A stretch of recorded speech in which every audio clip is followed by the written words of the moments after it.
बिस्मिल्लाहिर्रहमानिर्रहीम। इमाम आली मकाम और इब्न साद के दरमियान मुलाकात। हज़रत इमाम हुसैन रज़ी अल्लाह अन्हा ने इब्न साद को पैगाम भेजा कि आज रात मैं तुमसे मिलना चाहते हैं। इब्न साद ने आपकी ये बात मान ली और रात के वक़्त 20 सवारों के साथ दोनों लश्करों को बीच में आया। आप भी 20 सवारों के साथ तशरीफ़ लाए। फिर दोनों ने अपने साथियों को अलहदा किया और तन्हाई में देर तक गुफ्तगू करते रहे। आखिर में हज़रत इमाम हुसैन रज़ी अल्लाह अन्हा ने फरमाया कि मैं 3 बातें पेश करता हूँ, इसमें से तुम जैसे चाहो मेरे लिए मंजूर कर लो। जहाँ से आया हूँ वहाँ वापस जाने दो, मुझे किस सरहदी मुकाम पे ले चलो, मैं वहाँ रह लूँगा। मुझे सीधा यजीद के पास दमिश्क में जाने दो। इत्मीनान के लिए तुम भी मेरे पीछे चल सकते हो, मैं यजीद के पास जाकर इससे बराह रास्त अपना मामला तय कर लूँगा, जैसे कि मेरे भाई हज़रत हसन रज़ी अल्लाह अन्हा ने अमीर अल मोमिनीन से तय किया था।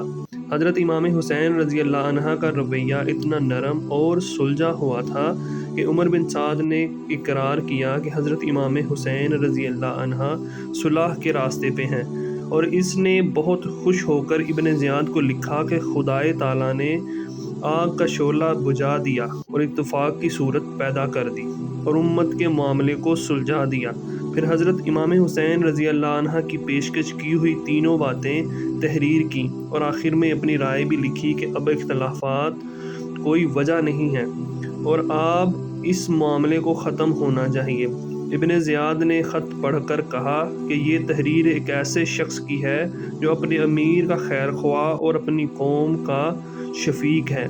अच्छा, मैंने मंजूर कर लिया कि इन तीनों में से एक बात मान ली जाए। इस वक्त इब्न ज़ियाद के पास सिमर बिन ज़िल जूशन भी बैठा था। वो बदबख्त खड़ा हो गया और कहने लगा कि तुम हुसैन रज़ी अल्लाह अन्हा की इन शर्तों को कबूल करते हो, हालांकि इस वक्त वो तुम्हारी गिरफ्त में है। खुदा की कसम, अगर वो तुम्हारी इताअत किए बगैर यहाँ से चला गया तो ये इसके गालिब व कवी और तुम्हारे कमज़ोर व मगलूब होने का बायस होगा। इसको ऐसा मौका हरगिज़ ना दो, इसमें सरासर तुम्हारी ज़िल्लत है। होना तो ये चाहिए कि वो और इसके साथी तुम्हारे हुक्म पर गर्दनें झुका दें। फिर अगर आप सज़ा दें तो आपको हक़ है, और अगर माफ़ कर दें तो इसका भी इख्तियार है तुम्हें। और रही इब्न साद की बात, तो खुदा की कसम मुझे तो ये भी मालूम हुआ है कि हसन हुसैन रज़ी अल्लाह अन्हा और इब्न साद अपने लश्करों के दरमियान रात भर बैठे बातें करते रहते हैं। शिमर खबीस की इन बातों से इब्न ज़ियाद की राय बदल गई और इसने कहा कि तुमने बेहतरीन मशवरा दिया है।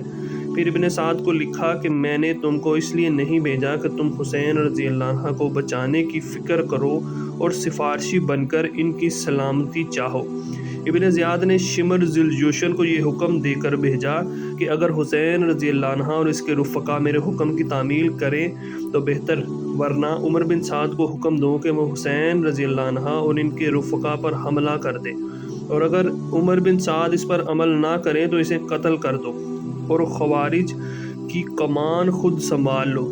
कत्ल हुसैन रज़ी अल्लाह अन्हा पर सुस्ती करने पर इब्न ज़ियाद ने उमर बिन साद को एक तहदीद अमेज़ ख़त लिखा कि अगर हुसैन रज़ी अल्लाह अन्हा और इनके रुफ़क़ा इताअत कबूल ना करे तो इनसे जंग करो, क्योंकि वो बागी हैं।